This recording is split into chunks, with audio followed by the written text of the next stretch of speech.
नमस्कार, मैं हूं सिमरन और आप देख रहे हैं आंचलिक खबरें, अपनों की खबर आप तक।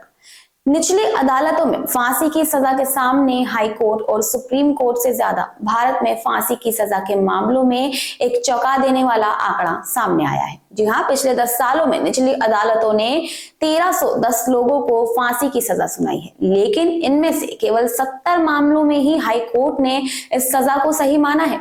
सबसे हैरान करने वाली बात यह है कि जब ये मामले सुप्रीम कोर्ट तक पहुंचे तो उन 70 मामलों में से भी किसी भी एक में फांसी की सजा को सही नहीं ठहराया गया है। ये रिपोर्ट इशारा करती है कि निचली अदालतों में सजा सुनाते वक्त कानूनी प्रक्रियाओं और निष्पक्ष जांच में बड़ी कमियां रह जाती हैं। साल 2025 के अंत तक भारत की जेलों में 574 कैदी ऐसे थे जिन्हें फांसी की सजा सुनाई जा चुकी है।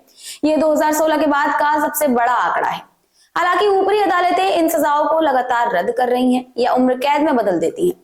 क्यों हो रही है आखिर इतनी बड़ी चूक, ये सबसे बड़ा सवाल है। जी हाँ, सुप्रीम कोर्ट ने 2022 में साफ कहा था कि किसी को फांसी देने से पहले उसकी मानसिक स्थिति, जेल में व्यवहार और पारिवारिक पृष्ठभूमि की रिपोर्ट देखना बेहद जरूरी है। रिपोर्ट कहती है कि 2025 में 95% मामलों में ट्रायल कोर्ट्स ने इन नियमों की अनदेखी की है। इन मामलों में तो जिस दिन आरोपी को दोषी पाया गया उसी दिन उसे फांसी की सजा सुना दी गई। जी हाँ, जिससे बचाव पक्ष को अपनी बात रखने का पूरा मौका भी नहीं मिल पाया।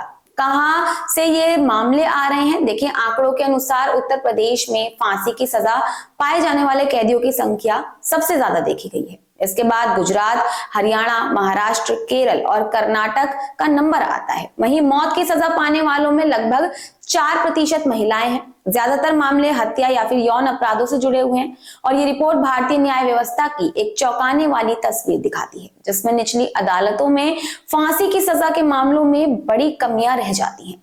ये समय है जब न्याय व्यवस्था में सुधार किया जाए और फांसी की सजा के मामलों में अधिक सावधानी बरती जाए। क्या आप जानना चाहते हैं कि भारत में फांसी की सजा के लिए आखिर क्या नियम है, या आप जानना चाहेंगे कि दुनिया के अन्य देशों में फांसी की सजा के बारे में क्या होता रहा है? तो ऐसे ही तमाम अपडेट्स को और जानने के लिए आप हमारे साथ बने रहिएगा आंचलिक खबरों में। तब तक के लिए धन्यवाद।